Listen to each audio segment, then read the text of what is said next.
Hi everyone, welcome back to a new video of Tech Helpline. In today's video, I'm going to show you how you can reset or recover your Hotmail account's password.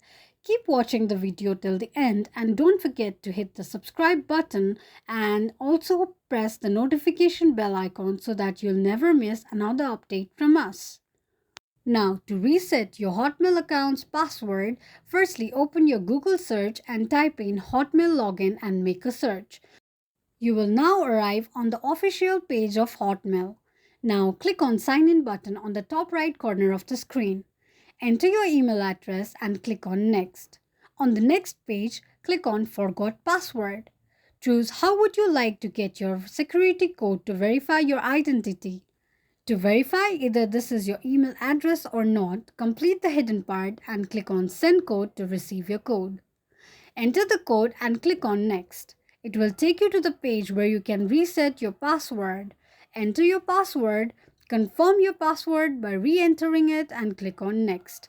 Your password has now been successfully changed. This is how you can reset your Hotmail account's password.